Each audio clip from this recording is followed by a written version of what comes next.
जब मैंने इमरजेंसी लगाई एक कुत्ता तक नहीं भौंका। ये शब्द थे इंदिरा गांधी के। आज हम इस वीडियो में बात करेंगे इमरजेंसी के बारे में, पूरा किस सिचुएशन में इमरजेंसी लगा था और इसका किन किन लोगों की मौजूदगी में इसका फैसला हुआ था। तो पूरा वीडियो जरूर देखिएगा और चैनल को अभी तक सब्सक्राइब नहीं किए तो सब्सक्राइब जरूर कीजिएगा। तो चलिए वीडियो पे शुरू करते हैं। 26 जून 1975 इसी दिन इमरजेंसी सुबह 6 बजे लगा था। इसका पूरा परिकल्पना शुरू हुआ था 25 तारीख को। अचानक 24 घंटा के अंदर पूरा तैयार हुआ। रातों रात 26 जून के सुबह 6 बजे इमरजेंसी लागू हो गया। ऑल इंडिया रेडियो पर जो सबसे पहले आवाज आई थी वह थी देश के प्रधानमंत्री इंदिरा गांधी की 26 जून की सुबह को, और उनके शब्द थे, राष्ट्रपति ने आपातकाल की घोषणा कर दी है, इससे घबराने की कोई बात नहीं है। देश में इमरजेंसी लगे आज 48 साल पूरा हो गया है। इंदिरा गांधी ने एक इंटरव्यू में कहा था कि जब मैंने इमरजेंसी लगाई थी एक कुत्ता तक नहीं भौंका। बैकग्राउंड क्या था? बैकग्राउंड था इलाहाबाद हाईकोर्ट का एक फैसला जो कि बना इमरजेंसी का नींव। इमरजेंसी की पटकथा लिखी गई थी 12 जून 1975 को। इलाहाबाद हाईकोर्ट के चीफ जस्टिस जगमोहन लाल सिन्हा ने इस दिन इंदिरा गांधी के लोकसभा चुनाव को रद्द कर दिया था। साथ ही 6 साल के लिए भी संवैधानिक पद के लिए अयोग्य घोषित कर दिया था। इंदिरा के खिलाफ रायबरेली से चुनाव लड़ने वाले राज नारायण ने यह याचिका दायर की थी। आरोप लगाया था कि इंदिरा गांधी ने चुनाव में सरकारी मशीनरी का इस्तेमाल किया है। 24 जून 1975 को इलाहाबाद हाईकोर्ट के फैसले के खिलाफ दायर याचिका पर सुप्रीम कोर्ट में सुनवाई हुआ। जस्टिस कृष्ण अय्यर ने कहा कि जब तक कोर्ट में मामला चलेगा तब तक इंदिरा गांधी प्रधानमंत्री पद पर बनी रह सकती है, लेकिन उन्हें संसद में किसी भी चर्चा और बिल पर वोट करने का अधिकार नहीं होगा। यह फैसला ना ही इंदिरा गांधी को रास आया ना ही उनके समर्थकों के। यह कुछ ऐसा था कि वह पद पर तो रहती लेकिन उस पद की शक्तियों का इस्तेमाल नहीं कर सकती थी। इसी के अगले दिन यानी 25 जून को जयप्रकाश नारायण ने नई दिल्ली के रामलीला मैदान में सरकार के खिलाफ बड़ी रैली बुलाई थी। तब देश में महंगाई और भ्रष्टाचार के मुद्दे पर लोगों में गुस्सा पनप रहा था। जयप्रकाश पूरे देश में घूम घूम कर सरकार के खिलाफ विरोध प्रदर्शन कर रहे थे।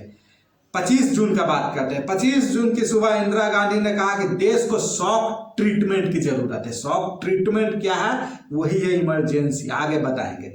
25 जून की सुबह इंदिरा गांधी ने बंगाल के मुख्यमंत्री सिद्धार्थ शंकर रे को फोन किया।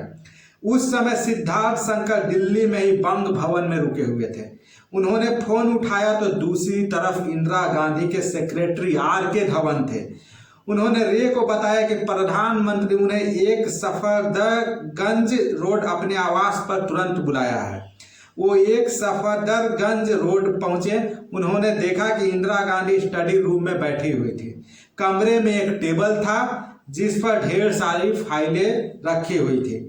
वो बैठे और दोनों करीब 2 घंटे तक देश की हालात पर बात करते रहे। प्रणब मुखर्जी अपनी किताब द ड्रामेटिक डिकेड में जिक्र करते हैं कि रे ने शाह कमीशन के सामने अपने बयान में बाद में बताया कि जब वह पहुंचे तो इंदिरा ने उनसे कहा कि उन्हें कई रिपोर्ट्स मिले हैं। इसमें कहा गया है कि देश बड़ी मुसीबत में फंसने वाला है, सब तरफ अव्यवस्था फैली हुई है। पूरी परिकाष्ठा आप पूरा वीडियो देखिए कैसे कुछ घंटों में इमरजेंसी लग गया। बिहार और गुजरात की विधानसभाएं भंग की जा चुकी हैं। विपक्ष सिर्फ आंदोलन पर उतार हुए। ये सारी बात इंदिरा गांधी का था रे के साथ। इस तरह तो विपक्ष की मांगों का कोई अंत नहीं है। देश में कानून का राज नहीं रह गया है। इस समय कोई कड़ा कानून उठाने की सख्त जरूरत है। इंदिरा गांधी ने उसी शाम जयप्रकाश नारायण की रामलीला मैदान में होने वाली सभा को लेकर भी एक इंटेलिजेंस रिपोर्ट दिखाई। रिपोर्ट में कहा गया था कि जयप्रकाश नारायण की योजना पूरे देश में विरोध प्रदर्शन का आह्वान कर एक समानांतर प्रशासन चलाने का है। कोर्ट से लेकर पुलिस और सेना से लेकर सरकार की बात ना मानने को कहेंगे। जयप्रकाश नारायण ऐसा करेंगे। इमरजेंसी की जांच के लिए बनी शाह कमीशन जो कि बाद में बना था, सामने सिद्धार्थ शंकर रे ने यह खुलासा किया कि इंदिरा गांधी उनसे पहले भी 2-3 मौके पर कह चुकी थी कि भारत को शॉक ट्रीटमेंट की जरूरत है। ठीक उसी तरह जब एक बच्चा पैदा होता है और उसमें कोई हरकत नहीं होती, तब उसे जान लाने के लिए शॉक दिया जाता है। इंदिरा का कहना था कि देश में एक बड़ी शक्ति का उभरना जरूरी है। सवाल उठता है कि इंदिरा गांधी ने इस बात की चर्चा के लिए बंगाल के मुख्यमंत्री सिद्धार्थ शंकर रे को क्यों बुलाया। दरअसल रे संवैधानिक मामलों के जानकार माने जाते थे। दूसरी वजह, वो इंदिरा के करीबी लोगों में से एक थे। 1969 में जब कांग्रेस टूटी थी, तब से सिद्धार्थ बाबू इंदिरा फ्रैक्शन के साथ वफादार रहे। इंदिरा गांधी इस मामले में रे पर कितना भरोसा करती थी, इसका अंदाजा इस बात से भी लगाया जा सकता है कि उन्होंने अब तक अपने कानून मंत्री एसआर गोखले से कोई चर्चा नहीं की थी, सबसे पहले रे से चर्चा की थी। तो आप रे की और इंदिरा गांधी की वफादारी का आप देख सकते हैं। मतलब इमरजेंसी का पूरा जो चर्चा था, इंदिरा गांधी ने सबसे पहले बंगाल के मुख्यमंत्री रे के साथ किया था। इंदिरा ने 2 घंटे चली बातचीत में कहा कि अमेरिकी प्रेसिडेंट रिचर्ड निक्सन की हेट लिस्ट में मैं सबसे ऊपर हूँ। उस समय का अमेरिका जो प्रेसिडेंट रिचर्ड थे, उनके हिट लिस्ट में सबसे ऊपर इंदिरा गांधी थी। मुझे डर है कि CIA की मदद से मेरी सरकार न गिरा दी जाए, इंदिरा गांधी ने ऐसा रे को बताया। ठीक वैसे ही जैसा अमेरिका ने चिली में जनरल ऑगस्टो पिनोचेट का तकलाफ किया। कैथरीन फ्रैंक, जो कि एक लिखवा थी, अपनी किताब Indira the life of Indira Nehru Gandhi में बताती है कि इंदिरा गांधी 1974 से ही जयप्रकाश नारायण पर यह आरोप लगाती रही है कि उनके पीछे अमेरिका की खुफिया एजेंसी CIA का हाथ है, वह उनको फाइनेंस भी कर रहे हैं। दरअसल इंदिरा गांधी का अमेरिका को लेकर यह डर बेवजह नहीं था, इसके पीछे का भी रीजन है। नवंबर 1971 इंदिरा गांधी अमेरिका दौरे पर गई थी। 1971 में भारत पाक युद्ध से 1 महीने पहले उनकी यात्रा का मकसद था कि अमेरिका पाकिस्तान में हथियार ना भेजे, पर निक्सन ने ऐसा करने से मना कर दिया। इंदिरा गांधी को यह बात पता थी कि रिचर्ड निक्सन उनसे नफरत करते, और ये खुलासा जो हुआ इसमें ये बताया भी जा रहा है।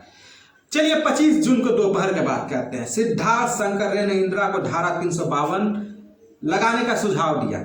इंदिरा गांधी की सारी बातें सुनने के बाद सिद्धार्थ बाबू ने कहा कि उन्हें सोचने के लिए थोड़ा सा समय चाहिए ताकि वो कोई समाधान सोच सके। उन्होंने शाम 5 बजे तक का वक्त मांगा। कमरे पर आकर सिद्धार्थ बाबू ने भारतीय संविधान के साथ अमेरिकी संविधान को उल्टा पलटा, पूरा अपना रिसर्च किया।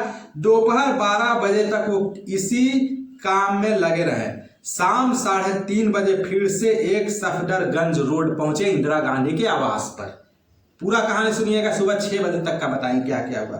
रे वापस पहुंचे और इंदिरा गांधी को तसल्ली से समझाने बैठे। रे ने कहा कि भारतीय संविधान की धारा 352 ब्राह्म्य और आंतरिक अव्यवस्था के समय इमरजेंसी लगाने की छूट देता है। रे ने साफ किया ब्राह्म्य और आंतरिक अव्यवस्था कैसे अलग अलग है, पूरा बात को समझाया। उदाहरण के लिए 1971 में भारत पाक युद्ध के समय लगाए गए इमरजेंसी के बारे में इंदिरा को समझाया। बताया कि कैसे युद्ध एक देश के लिए ब्राह्म्य खतरा है और जो देश के अंदर परिस्थितियां हैं उसके लिए आंतरिक इमरजेंसी लगाना होगा। यह सुनकर इंदिरा गांधी ने कहा कि ऐसा करने से पहले वो इस मामले को मंत्रिमंडल के सामने नहीं लाना चाहती, मतलब वो किसी को बताना नहीं चाह रही थी, सीधा इमरजेंसी लगाना चाह रही थी। सिद्धार्थ रे ने कहा कि इसके लिए उन्हें राष्ट्रपति से कहना होगा कि मंत्रिमंडल को बुलाने के लिए उनके पास पर्याप्त समय नहीं था। ये संविधान है कि अगर आपको इमरजेंसी लगाना आनंद फानन है तो राष्ट्रपति अध्यादेश लाकर लगा सकते हैं बिना मंत्रिमंडल के सहमति के। इंदिरा गांधी ने सिद्धार्थ बाबू से कहा कि उन्हें तुरंत प्रेसिडेंट के पास जाना होगा। इंदिरा की इस बात का रे ने विरोध करते हुए कहा कि वह एक मुख्यमंत्री है, ना कि प्रधानमंत्री देश के। हालांकि रे इंदिरा के साथ राष्ट्रपति भवन जाने के लिए बाद में राजी हो गए। इंदिरा गांधी ने कहा कि आप भी चलिए, हम भी चलते। दोनों साथ मिलकर राष्ट्रपति के पास गए। 25 जून की शाम का आप नजारा देखिए। कुछ ही मिनटों में राष्ट्रपति को इमरजेंसी लगाने के लिए भी मना लिया गया।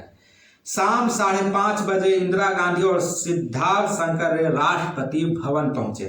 तब देश के राष्ट्रपति थे फखरुद्दीन अली अहमद।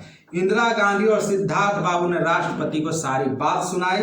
राष्ट्रपति ने कहा कि आप मुझे इमरजेंसी के दस्तावेज पहुंचाइए, मतलब पूरा डॉक्यूमेंट तैयार करके लाइए, हम इमरजेंसी का मुहर लगा देंगे। राष्ट्रपति ने कहा। इंदिरा गांधी और सिद्धार्थ शंकर रे वहां से दौड़ते कूदते अपना सफदरगंज रोड पहुंचे। सिद्धार्थ बाबू ने आते ही तुरंत फुर्सत में इंदिरा गांधी के सचिव पीएन धर को ब्रीफ किया। अभी तक 3 लोग को ही पता था इसके बारे में। धर ने अपने टाइपिस्ट को बुलाया, ये चौथा व्यक्ति थे जिसको पता चला होगा क्योंकि टाइप किया होगा, और इमरजेंसी की घोषणा के दस्तावेज तैयार कराए। धर खुद ही यह दस्तावेज लेकर राष्ट्रपति भवन पहुंचे। अब तक रात हो चुकी थी। इधर इंदिरा गांधी ने निर्देश दिया कि यह बात मंत्रिमंडल को सुबह 5 बजे बताया जाए, पहले किसी को पता नहीं चले, मतलब सारा पटकथा हो जाए, इमरजेंसी लगने के कुछ देर पहले बताया जाए। 25 जून रात 12 बजे क्या हुआ ये बताइए। विपक्षी नेताओं समेत लाखों लोगों को गिरफ्तार करने का प्लानिंग रात को 12 बजे बनाया गया। एक सफदर रोड पर, गंज रोड पर जहाँ की इंदिरा गांधी रहते थे, वहां पर सिद्धार्थ शंकर रे इंदिरा गांधी को उनके सुबह दिए जाने वाले भाषण को लिखने में मदद कराने लगे। एक दूसरे कमरे में आर.के. धवन, संजय गांधी और ओम मोहता जो कि संसदीय राज्य मंत्री थे, वह सुबह गिरफ्तार किए जाने वाले विपक्षी नेताओं की लिस्ट बना रहे थे। वहां इस बात की भी योजना बनाई जा रही थी कि कैसे सुबह अखबारों और कोर्ट की बिजली काट दी जाएगी। इंदिरा गांधी जब तक अपने भाषण को पूरा कर पाई, रात के 3 बज चुके थे। सिद्धार्थ शंकर रे अब तक वहीं थे। भाषण पूरा होने के बाद उन्होंने इंदिरा से विदा ली, प्रणाम पाती करके अब जाते हैं। वो बाहर निकल रहे थे, ओम मेहता से टकरा गए। ओम मेहता ने उन्हें बताया कि अगले दिन दिल्ली अखबारों की बिजली काटने और देश भर की अदालतों को बंद रखने का बंदोबस्त कर लिया गया है। रे ये सुनकर चौंके और विरोध करते हुए कहा कि ऐसा करना बेतुका है, हमारी तो इस बारे में कोई बात भी नहीं हुई है। संविधान के आपातकाल को इस तरह से लागू नहीं कर सकते हैं।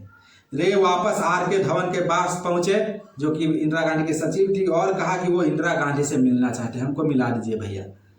धवन ने कहा कि वो तो सोने जा चुकी है, नींद मार रही है, पर रे ने जोर देते हुए कहा कि मेरा उनसे मिलना बहुत जरूरी है। धवन जब तक इंदिरा को बुलाने गए, ओम मेहता ने रे को बताया कि अखबारों की बिजली काटने और कोर्ट को बंद कराने का विचार इंदिरा गांधी का नहीं बल्कि संजय गांधी का था। इधर थोड़ी देर झिझक के साथ धवन इंदिरा गांधी के पास गए और उन्हें बाहर लेकर आए। इंदिरा गांधी की आंखें लाल थी, जाहिर थी कि वो कमरा में बंद होकर रो रही थी, ऐसा देखने में लगा। रे ने इंदिरा गांधी को प्रेस की बिजली काटने की बात बताई। इस पर इंदिरा ने कहा कि किसी अखबार की बिजली नहीं काटी जाएगी, ना ही कोई कोर्ट बंद होगा। हालांकि ये बिल्कुल झूठ था जो कि इंदिरा गांधी ने बताया था। ये सब बात सुनकर जब रे को तसल्ली हो गया तो वो अपने वापस चले गए अपने घर। दिल्ली के अखबारों की बिजली सप्लाई काट दी गई। 26 जून की सुबह बस हिंदुस्तान टाइम्स और स्टेट्समैन अखबार ही निकल पाए जिनका बिजली नहीं कटा। किस्मत से उनके प्रेस में बिजली कनेक्शन दिल्ली म्यूनिसिपालिटी की जगह नई दिल्ली से था, इसलिए बिजली नहीं कटा उनका। 26 जून का सुबह क्या हुआ आप बताते हैं। 26 जून की सुबह 6 बजे राउंड टेबल, गोल टेबल पे बैठे हुए थे सारे लोग, मंत्री। सुबह 6 बजे थे। एक अकबर रोड पर इंदिरा गांधी के ऑफिस में 8 कैबिनेट मंत्री, 5 राज्य मंत्री मौजूद थे। बाकी 9 कैबिनेट मंत्री दिल्ली में मौजूद नहीं थे। एक राउंड टेबल पर सभी नाम के अल्फाबेटिकल ऑर्डर से बैठे हुए थे। ये सिर्फ फॉर्मेलिटी था, ऑर्डर हो चुका था। उन सबको इमरजेंसी की घोषणा की एक कॉपी और विपक्ष के उन नेताओं की लिस्ट दी गई जो गिरफ्तार हुए थे। इंदिरा गांधी ने इमरजेंसी की घोषणा की और ऐसा करने की वजह बताए। वहां मौजूद सभी के लिए ये किसी सदमे की तरह था। इससे पहले किसी को इस बात की कानों कान खबर नहीं थी। वहां के माहौल में घुले तनाव को कोई भी महसूस कर सकता था। चूंकि यह मीटिंग सिर्फ इमरजेंसी को अप्रूव करने के लिए बुलाई गई थी, इसलिए कोई वोटिंग भी नहीं हुई। यह मीटिंग मात्र 30 मिनट में खत्म कर दिया गया। पीएन धर जो कि इंदिरा गांधी के सचिव थे, उन्होंने बताया कि वहां कोई चर्चा हुई ही नहीं। प्रधानमंत्री के पास इस बात का कोई जवाब था ही नहीं कि आधी रात को इतना बड़ा कदम क्यों उठाया गया। इसका इम्पैक्ट के बारे में बात करते हैं तो 25 जून 1975 से 19 जनवरी 1977 तक भारत में इमरजेंसी लागू रहा, मतलब कि जब तक कि अगला इलेक्शन का डेट नहीं आ गया। Maintenance of internal security act यानी मीसा कानून और डिफेंस ऑफ इंडिया एक्ट के तहत करीब 1 लाख से ज्यादा लोगों को जेल में डाला गया। उसके बाद आप बात करें तो अक्सर यह भी सवाल उठाया जाता है कि आखिर विरोध क्यों नहीं हुआ। इंदिरा गांधी ने खुद कहा कि जब इमरजेंसी लगा तो एक कुत्ता भी नहीं भौंका था।